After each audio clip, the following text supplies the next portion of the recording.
12واں پارہ ہے۔ اس کے بالکل شروع میں اللہ تعالیٰ نے فرمایا کہ وَمَا مِن دَابَّةٍ فِي الْأَرْضِ إِلَّا عَلَى اللَّهِ رِزْقُهَا، فرمایا کہ نہیں ہے کوئی جاندار جو زمین پر چلتا ہو اور اس کا رزق اللہ کے ذمے نہ ہو۔ فرمایا جو زمین پہ چلنے والے ہیں، جو آئے ہیں، رب کریم نے ان کے رزق کا ذمہ اپنے ذمے رکھا ہوا ہے۔ اور فرمایا اس کے قیام کی جگہ، یعنی اس کے باپ کی پشت یا ماں کا رحم یا زمین پر جہاں وہ ٹھہرے گا، اور سپردگی کی جگہ یعنی جہاں اس کا مکان یا اس کی قبر بنے گی، اللہ تعالیٰ اس کو بھی جانتا ہے، اس کا بھی رب کریم نے بندوبست کیا ہے، اور یہ سب کچھ روشن کتاب میں مذکور ہے۔ مزید اللہ تعالیٰ نے فرمایا کہ تخلیق کائنات کا مقصد انسان کے خیر و شر کی آزمائش ہے، اس کے بعد کافروں کے حیات بعد الموت کو سحر قرار دینا، وہ کہتے تھے یہ جادو ہے، تو جادو قرار دینے اور ان کی سرکشی کا بیان ہے کہ عذاب میں تاخیر کو احسان شمار کرنے کی بجائے مسلمانوں کو تانے دیتے ہیں کہ عذاب کو کس چیز نے روک رکھا ہے۔ آگے چل کے انسان کی خود غرضی کو بیان کیا اللہ تعالیٰ نے، فرمایا کہ اللہ تعالیٰ کسی انسان کو کوئی نعمت عطا کرتا ہے تو وہ اس پر شکر گزار نہیں ہوتا، لیکن اگر نعمت چھن جانے پر تو پھر نا امید اور ناشکرا ہو جاتا ہے۔ ملی تھی تو پھر اس نے شکر ادا، چلی گئی تو بڑے شکوے کر رہا ہے۔ اسی طرح اگر مصیبت کے بعد کوئی نعمت ملے تو انسان اتراتا ہے، شیخی بھکارتا ہے، البتہ جو ہر حال میں صابر شاکر رہے اور عمل صالح کرے تو ان کے لیے بخشش ہے اور بڑا اجر ہے۔ اللہ تعالیٰ نے اپنے نبی پاک صلی اللہ علیہ وسلم کو تسلی کے لیے فرمایا کہ کفار طرح طرح کی فرمائشیں کرتے ہیں، کہتے ہیں کہ آپ پر کوئی خزانہ کیوں نازل نہیں کیا گیا، آپ اور آپ کے صحابہ غربت میں وقت گزارتے ہیں، تو معاذ اللہ یہ وہ طعنہ دیتے تھے کہ کوئی خزانہ کیوں نہیں نازل کیا گیا، اور آپ کی تائید کے لیے فرشتہ کیوں نہ اترا، آپ اس پر تنگ دل نہ ہوں، آپ کا کام تو صرف لوگوں کو عذاب الہی سے ڈرانا ہے۔ اس صورت میں بھی قرآن کریم کے کلام الہی ہونے کا انکار کرنے والوں کو چیلنج دیا گیا ہے کہ اپنے تمام حمیتیوں کو ملا لو اور قرآن پاک جیسی 10 صورتیں بنا کے دکھاؤ، لیکن بنا سکتے؟ آیت نمبر 15 میں ارشاد فرمایا کہ دنیا اور اس کی زینت کے طلبگاروں کو ان کے اعمال کا اجر اسی دنیا میں مل جائے گا، لیکن آخرت میں پھر ان کا کوئی حصہ نہیں ہوگا، اجر آخرت کے اعتبار سے ان کے اعمال باطل ہو جائیں گے۔ آیت نمبر 17 میں قرآن کی حقانیت کا انکار کرنے والوں کے لیے نار جہنم کی وعید کا ذکر ہے، اور قرآن کے اللہ کی جانب سے حق ہونے اور بغیر کسی شک کے اس پر ایمان لانے کا ذکر ہے۔ اس کے بعد اللہ تعالیٰ پر جھوٹ باندھنے والوں اور اللہ کے رستے سے روکنے والوں کا ذکر کیا گیا کہ قیامت کے دن ان پر گواہ پیش ہوں گے کہ یہ اپنے رب پر جھوٹ باندھتے تھے، اور ان پر اللہ کی لعنت، ان کے لیے دوہرے عذاب اور آخرت میں ان کی یقینی ناکامی کا ذکر ہے۔ یہاں ایک بات آپ سے بھی عرض کروں، ہم بھی کئی دفعہ نا بھولے پان میں کہہ دیتے اللہ نے یہ بھی تو فرمایا نا جی قرآن میں، تو جب تک آپ پڑھ نہیں لیتے یا سن نہیں لیتے تب تک یہ جملہ بولنے کی ضرورت ہے۔ اسی طرح نبی پاک علیہ السلام نے فرمایا جس نے مجھ پر جھوٹ باندھا، جھوٹی حدیث بیان کی، وہ میں نے کہا ہی نہیں تھا پر اس نے جھوٹی حدیث بیان کی، تو حضور فرماتے اس نے حدیث نہیں سنائی بلکہ اپنا جہنم کے اندر مکان بنا لیا ہے۔ تو قرآن و سنت کے معاملے میں جس چیز کا علم نہ ہو، جس کی پوری خبر نہ ہو، آپ اس کے حوالے سے کوئی بات کر سکتے؟ احتیاط کریں، بہت احتیاط کریں۔ آیت نمبر 23 میں بتایا کہ جو ایمان لائے اور جنہوں نے نیک کام کیے اور اپنے رب کے حضور عاجزی کی تو یہ لوگ ہمیشہ جنت میں رہیں گے۔ مزید فرمایا کہ مومن اور کافر کی مثال ایسی ہے جیسے اندھا اور بینا، مومن گویا دیکھنے والا ہے اور کافر گویا اندھا ہے اور بہرا اور سننے کی صلاحیت رکھنے والا۔ آیت نمبر 25 سے 23 تک میں پھر حضرت نوح علیہ السلام اور ان کی قوم کے حالات بیان ہوئے کہ نوح علیہ السلام نے جب اپنی قوم کو توحید کی دعوت دی اور انکار پر عذاب الہی سے ڈرایا تو قوم کے سرداروں نے ان سے کہا، بھلا کیا کہا؟ کہنے لگے آپ تو ہم جیسے بشر ہیں، تو ہماری طرح ہی ہیں آپ، اور آپ کے پیروکار پسماندہ یعنی غریب لوگ ہیں اور کم عقل لوگ ہیں، ہماری رائے میں آپ کو معاذ اللہ ہم پر کوئی فضیلت حاصل نہیں، بلکہ معاذ اللہ ثم معاذ اللہ کہنے لگے آپ تو جھوٹے ہیں، اللہ کے نبی کو کہہ رہے ہیں۔ معاذ اللہ، استغفر اللہ۔ نوح علیہ السلام نے جواب دیا کہ میں اپنے رب کی جانب سے واضح دلیل رکھتا ہوں اور اس نے مجھے رحمت سے نوازا ہے، لیکن تم میرے مقام کو سمجھنے کی صلاحیت نہیں رکھتے، تم اتنی صلاحیت رکھتے نہیں ہو۔ اور پھر ارشاد فرمایا کہ میں تم سے دعوت حق کے صلے میں کسی اجر کا طلبگار نہیں ہوں، اور نہ ہی میں اہل ایمان کو اپنے پاس سے دھتکارنے والا ہوں، اور میں نے یہ دعویٰ بھی نہیں کیا کہ میرے پاس اللہ کے خزانے ہیں، اور نہ میں از خود غیب جاننے والا ہوں، اور نہ ہی میں یہ کہتا ہوں کہ میں فرشتہ ہوں، نہ میں یہ کہتا ہوں کہ جن لوگوں کو تم اپنی نظروں میں حقیر جانتے ہو اللہ انہیں خیر سے نہیں نوازے گا۔ فرمایا یہ ٹھیک ہے کہ اللہ بشروں میں سے رسول بناتا ہے، پر جسے بناتا ہے پھر اسے بڑی شانیں عطا فرماتا ہے۔ پہلے دن سے انسان کا یہ مسئلہ ہے، پہلے دن سے انسان کا یہ مسئلہ ہے کہ وہ کہتا ہے میں انسان سے ہدایت حاصل کروں، لیکن رب نے بھی قانون بنایا ہے کہ اللہ تبارک و تعالیٰ بندے پر ہی وحی فرماتا ہے۔ فرشتوں اور جنوں کو اللہ نے اس منصب کے لیے منتخب نہیں فرمایا۔ قوم نوح نے کہا کہ آپ نے ہم سے بہت بحث کی معاذ اللہ، پس جس عذاب سے آپ ہمیں ڈرا رہے ہیں وہ لے آئیے۔ تو نوح علیہ السلام نے کہا کہ اللہ چاہے گا تو تم پر عذاب بھی آ جائے گا۔ آیت نمبر 37 سے 47 میں بتایا کہ اللہ تعالیٰ کی طرف سے نوح علیہ السلام کو حکم ہوا کہ ہماری نگرانی میں اور ہماری وحی کے مطابق آپ کشتی بنائیے، اور ظالموں کے بارے میں ہم سے کوئی بات نہ کریں۔ حضرت نوح کی خواہش تھی کہ یا اللہ انہیں بھی معاف کر دے، فرمایا یہ ظالم ہے تو میرے نبی ان کے بارے میں مجھ سے کوئی بات نہ کریں، وہ ضرور غرق ہو جائیں گے۔ پھر وہ کشتی بنانے لگے، اور جب ان کی قوم کے سردار ان کے پاس سے گزرتے تو ان کا مذاق اڑاتے۔ یہ آپ کیا کر رہے ہیں؟ آج بھی وزیر مشیر بڑے بڑے لوگ اللہ ماشاءاللہ دینداروں کا مذاق اڑاتے نہیں؟ اڑاتے ہیں کہ نہیں اڑاتے مذاق؟ یہ کن کا طریقہ ہے؟ یہ تو قرآن مجید کہہ رہا ہے کہ حضرت نوح کی قوم جو کافر تھی ان کا طریقہ ہے اہل ایمان کا مذاق اڑانا۔ تو وہ مذاق اڑانے لگے۔ نوح علیہ السلام نے کہا کہ وہ وقت آنے والا ہے کہ جب تمہارا مذاق اڑایا جائے گا اور تمہیں پتہ چل جائے گا کہ رسوا کن عذاب کس پر آئے گا۔ اللہ تعالیٰ نے فرمایا جب ہمارا حکم عذاب آ پہنچا اور تندور ابلنے لگا، تندور سے آگ نکلا کرتی ہے، پانی نہیں نکلا کرتا، پر نوح علیہ السلام کی قوم پر جب عذاب آیا تو پانی تندور سے نکلا، تندور سے اللہ نے پانی نکالا، جہاں سے پانی نکلا نہیں کرتا، تندور ابلنے لگا۔ اللہ اکبر۔ تو اللہ تبارک و تعالیٰ نے فرمایا تو ہم نے نوح علیہ السلام سے کہا کہ آپ خود اور اپنے گھر والوں کے ساتھ اس کشتی میں سوار ہو جائیں، اور اہل ایمان کو بھی سوار کر لیں، اور ہر چیز کے جوڑے یعنی نر اور مادہ کو سوار کر لیں۔ اور ان کے ساتھ ایمان والے بہت کم تھے۔ حضرت نوح علیہ السلام دعائیں پڑھتے ہوئے سوار ہو گئے۔ پھر کیا ہوا؟ کشتی انہیں پہاڑوں جیسی موجوں میں لے جا رہی تھی کہ نوح علیہ السلام الگ کھڑے ہوئے اپنے بیٹے سے فرمانے لگے یا بیٹے ہمارے ساتھ کشتی میں سوار ہو جا اور کافروں کے ساتھ نہ رہو۔ اس نے یعنی نوح علیہ السلام کے بیٹے نے کہا کہ میں آپ کے ساتھ نہیں بیٹھوں گا، ابھی کوئی پہاڑ آئے گا تو میں پہاڑ کی پناہ لے لوں گا۔ اگر کسی نیک آدمی کا بیٹا کبھی غلط نکل آئے تو اس کا مطلب یہ نہیں کہ اس نے تربیت ٹھیک نہیں کی، ہاں یہ اعتراض چھوڑ دیں، اس لیے کہ نوح علیہ السلام کا بیٹا کافر ہو گیا۔ اور جب سیلاب نظر آیا تو اس سے کہا کہ آ جا سوار ہو جا، تو کہنے لگا میں نہیں بیٹھوں گا، میں تو کسی پہاڑ کی پناہ لے لوں گا اور میں اس کے اندر چھپ جاؤں گا اور وہ پہاڑ مجھے پانی سے بچا لے گا۔ نوح علیہ السلام نے کہا آج اللہ کے حکم کے سوا کوئی بچانے والا نہیں ہے سوائے اس کے جس پر اللہ رحم فرمائے۔ پھر ان دونوں کے درمیان موج حائل ہو گئی، ایسے ایک موج اٹھی اور حضرت نوح کا بیٹا ڈوب گیا۔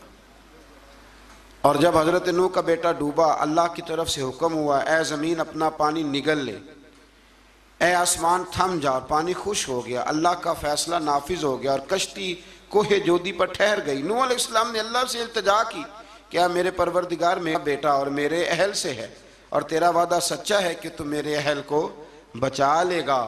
اللہ نے فرمایا نوح وہ آپ کے اہل میں سے ہے ہی نہیں، وہ آپ کے اہل میں سے ہے ہی نہیں، اہل میں سے وہ ہوگا جو آپ کے طریقے پہ چلے گا، جو طریقے پہ نہ چلے وہ نسل میں سے ہے ہی نہیں، وہ ختم ہو گئی بات۔ اللہ اکبر۔ اس کے اعمال ٹھیک نہیں، جس بات کی حقیقت کا آپ کو معلوم نہ ہو اس کے بارے میں سوال نہ کریں۔ تو نوح علیہ السلام نے اللہ تعالیٰ سے اپنی اس اجتہادی خطا پر مغفرت اور رحم کی دعا کی۔ پھر طوفان نوح تھم جانے کے بعد وہ سلامتی کے ساتھ اتر گئے۔ اجتہادی خطا، میں نے ایک لفظ بولا ہے، یہ اجتہادی خطا کا مطلب یہ ہے کہ بعض اوقات انبیاء سے ایسی باتیں سرزد ہو جاتی ہیں کہ جو تعلیم امت کے لیے ضروری ہوتی ہیں، تاکہ لوگوں کو پتہ چل جائے کہ اللہ کی بارگاہ میں توبہ کیسے کرنی۔ اگر وہ لوگ توبہ نہ کرتے تو ہمیں توبہ کے طریقے سمجھ میں، یعنی ان سے اجتہادی خطا ہو گئی، کہنے میں کرنے میں کوئی ایسی بات ہو گئی جو بظاہر اللہ تعالیٰ کی رضا والی، تو فوراً معافی مانگ لیتے تھے۔ لیکن اب امتی اٹھ کے کہے کہ نبی گناہ گار ہے، معاذ اللہ۔ حضرت آدم نے دعا مانگی تھی نا، ربنا ظلمنا انفسنا، اے اللہ ہم نے اپنی جانوں پر ظلم کیا، انہوں نے کہا تھا۔ تو اگر کوئی بندہ حضرت آدم کو ظالم کہے گا تو کافر ہو جائے گا۔ تو اگر وہ کہے کہ وہ تو خود کہہ رہے ہیں، ایک بندہ اڑ جاتا ہے، کہتے ہیں جو خود کہہ رہے ربنا ظلمنا، تو خدا کے بندے وہ اللہ کے نبی ہیں، وہ رب سے کہہ رہے ہیں، وہ عاجزی کے طور پر کہہ رہے ہیں۔ کچھ لوگ اڑ جاتے ہیں، کہتے ہیں خود حضور نے کہا ہے جی انا بشر مثلکم، میں تمہاری طرح کا بشر ہوں، خود نبی پاک نے کہا ہے۔ عجیب بیوقوف بندے ہو، نبی کریم تو کہہ سکتے ہیں پر امتی اٹھ کے نہیں کہہ سکتا۔ اس نے تو کہنا ہے وہ حبیب اللہ ہیں، اس نے تو کہنا ہے وہ قیامت میں شفاعت کرنے والے ہیں، امتی نے تو کہنا ہے وہ سارے نبیوں کے سردار ہیں، وہ امام الانبیاء ہیں۔ امتی وہ لفظ ادا کرے گا جو اس کے بنتے ہیں۔ اب کوئی بندہ اٹھ کے کہہ دے، دیکھے نا، ایک بہت بڑا عالم تقریر کرتے ہوئے کہے جی میں تو ان پڑھ آدمی ہوں، تو اس کا شاگرد کہے کہ استاد جی قسم اٹھائے ہاں آپ نے تقریر میں کہا نہیں میں ان پڑھ ہوں، آپ تو ان پڑھ ہے۔ تو یہ بات ادب ہے کہ بے ادبی ہے؟ چلیں اس سے آگے چلتے ہیں، یہ بھی ذرا مشکل سے سمجھ میں آئے گی۔ ایک اور بات جو جلدی سمجھ میں آ جائے گی، ایم این اے جب اعلان کرتا ہے، تقریر کرتا ہے، الیکشن لڑتا ہے، تو کہتا نہیں میں قوم کا خادم ہوں، کہتے ہیں نا کہ میں قوم کا خادم سے آپ کیا کچھ کراتے ہو؟ سارے کام کراتے ہیں نا۔ خادم کو بندہ یہ بھی کہہ لیتا ہے کہ جھاڑو دے دے گلی میں، کہتے ہو کہ نہیں کہتے؟ تو اس نے بھی تو سپیکر میں کہا میں خادم ہوں، کہو اس سے کہ جھاڑو دے گلی میں آ کے، پھر پتہ کیا حال ہوگا؟ جھاڑو تو نہیں آئے گا، اور ہو سکتا ہے کچھ ہے آ جائے۔ تو اس لیے اب کوئی بندہ کہے جی انہوں نے خود کہا ہے، تو ایک کچھ پوری جماعت ہے لوگوں کی جو بات کو سمجھتی نہیں، کہتے ہیں خود کہا ہے میں بشر ہوں، انہوں نے خود کہا ہے میں غیب نہیں جانتا، انہوں نے خود کہا ہے میرے پاس خزانہ کوئی نہیں، انہوں نے خود کہا ہے میرے پاس کوئی شے نہیں۔ تو اس لیے آپ سمجھیں کسی کے لفظوں پر اگر آپ گرا لگا کے بیٹھیں گے تو پھر اس سے بے ادبی ہوگی۔ تو نوح علیہ السلام نے اللہ سے اپنی اجتہادی خطا کی معافی مانگی۔ اب حضرت نوح کو کوئی خطا کار کہے گا تو بہت بڑا مجرم بن جائے گا، اس لیے کہ وہ اللہ کے نبی ہیں۔ آیت نمبر 50 میں قوم عاد کا ذکر ہے، اور ان کی طرف دعوت توحید دینے کے لیے اللہ تعالیٰ نے حضرت ہود علیہ السلام کو بھیجا۔ ہود علیہ السلام نے قوم سے کہا کہ میں تم سے کسی چیز کا اجر طلب نہیں کروں گا، میرا اجر میرے اللہ کی بارگاہ میں ہے، پس تم اپنے رب سے بخشش مانگو، پھر اس کی بارگاہ میں توبہ کرو، اللہ تعالیٰ تم پر موسلا دھار بارش برسائے گا اور تمہاری قوت میں اضافہ فرمائے گا۔ قوم عاد نے دعوت حق کو رد کیا اور ایمان نہ لائے، بلکہ ہود علیہ السلام پر طنز کیا۔ وہ کہنے لگے کہ ہمارے تو معبودوں نے، ہمارے بتوں نے معاذ اللہ آپ کو پاگل بنا دیا ہے، آپ کو مجنون بنا دیا ہے۔ الٹا حضرت ہود کو کہنے لگے اس لیے آپ ایسی باتیں کرتے ہیں۔ ہود علیہ السلام نے کہا میں اللہ کو گواہ بناتا ہوں اور تم بھی گواہ رہنا کہ میں تمہارے شرک سے بری ہوں، اور میں اللہ پر توکل کرتا ہوں، اور میں نے رسالت کا حق ادا کر دیا ہے۔ آیت نمبر 58 میں اللہ تعالیٰ نے فرمایا جب ہمارے عذاب کا وقت آ گیا تو ہم نے اپنی رحمت سے ہود اور ان کے ساتھ مومنوں کو نجات عطا کی۔ قوم عاد نے اللہ کی نشانیاں اور رسولوں کو جھٹلایا اور دنیا اور آخرت میں لعنت کے حقدار ہوئے۔ آیت نمبر 61 میں پھر سے حضرت صالح علیہ السلام اور ان کی قوم سمود کے حالات کو بیان کیا گیا۔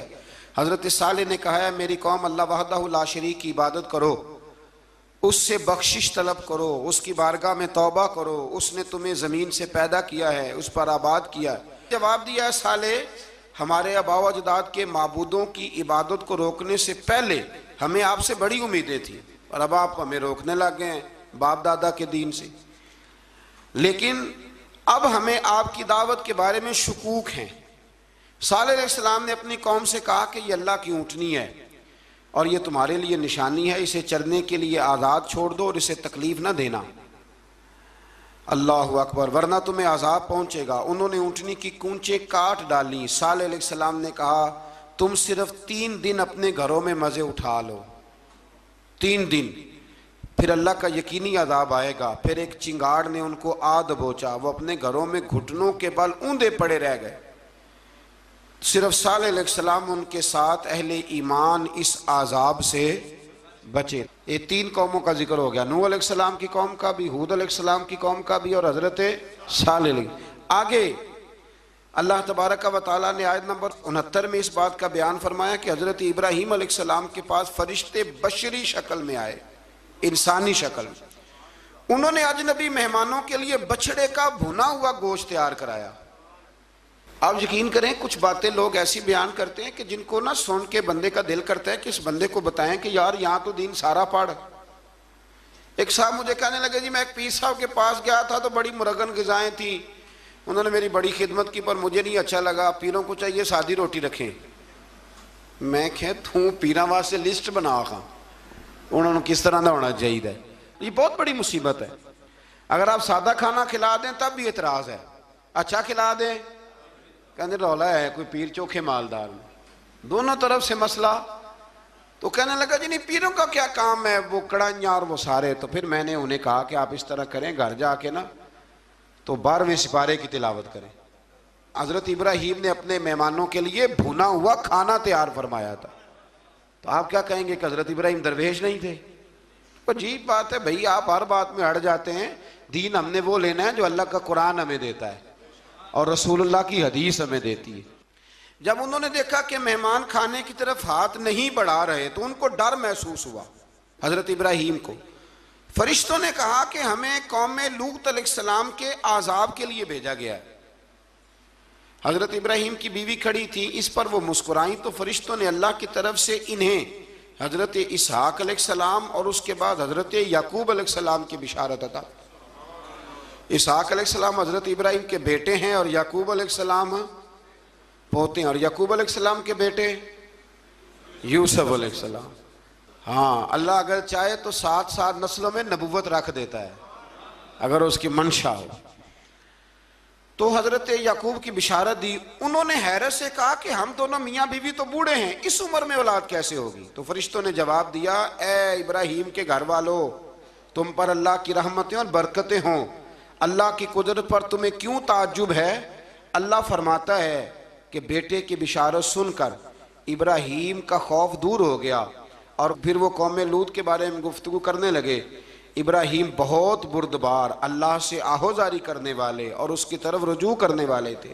اللہ تعالیٰ نے حضرت ابراہیم علیہ السلام کو فرمایا اے ابراہیم اس گزارش سے آپ گریزہ رہیں، اس کا یقینی فیصلہ ہو چکا ہے اور ان پر نہ ٹلنے والا عذاب نازل ہو کے رہے گا۔ وہ کیا گناہ کرتے تھے؟ لوط علیہ السلام کی قوم میں میں نے بتایا تھا، مرد مردوں سے بدفعلی کرتے۔ تو حضرت ابراہیم نے بھی عرض کی، بار بار گزارش کی، بحث کی کہ اللہ مہربانی فرما ان کا عذاب۔ آپ دیکھیں نبیوں کے حوصلے کتنے بڑے ہیں، قومیں تنگ کرتی ہیں اور طرح طرح کی باتیں کرتی ہیں اور پیغمبر پھر بھی کہتے ہیں یا اللہ مہربانی فرما، اے اللہ ان سے عذاب۔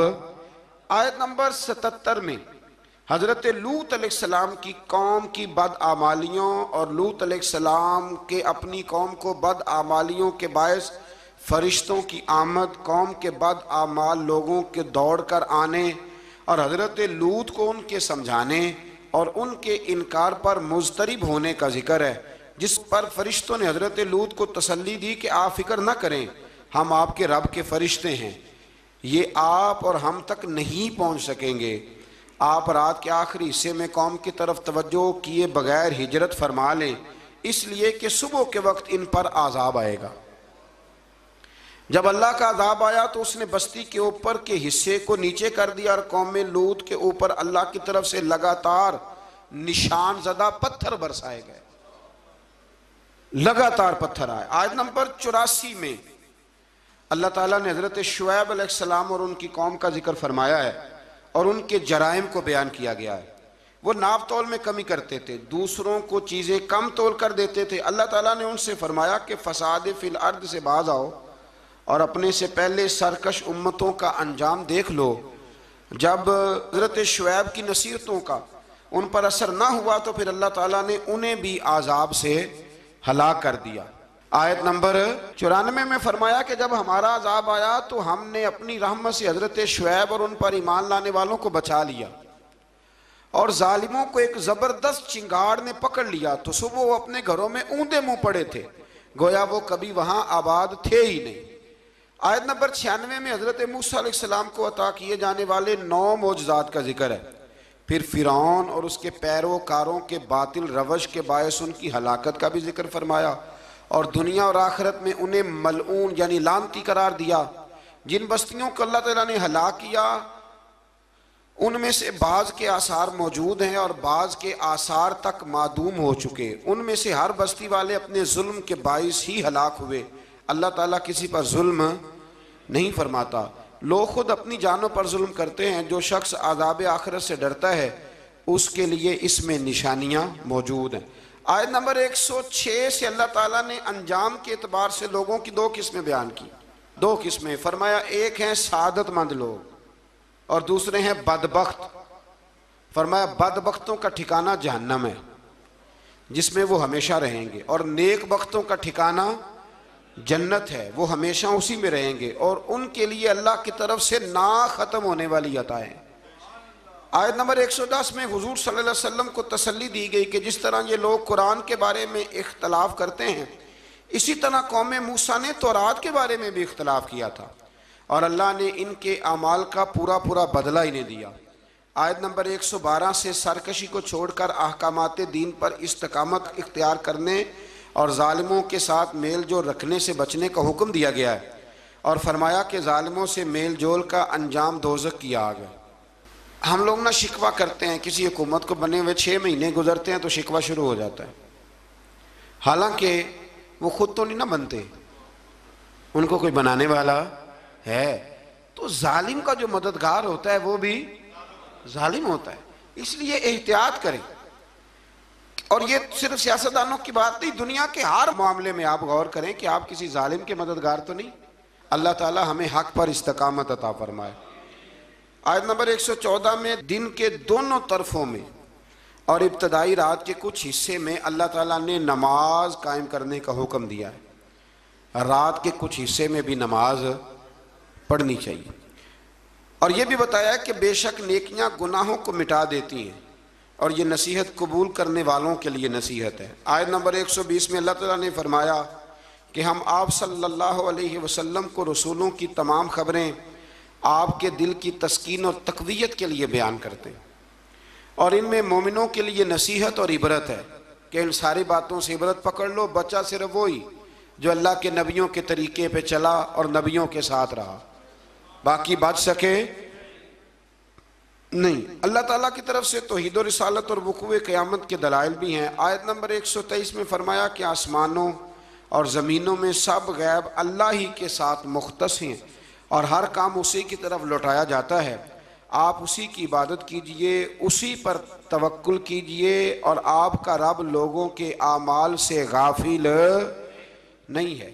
اسی پارے میں آگے سورۃ یوسف شروع ہو رہی ہے، اس کو اللہ تعالیٰ نے کہا ہے کہ یہ بڑا پیارا قصہ ہے، احسن القصص کا، قصوں میں سونا قصہ۔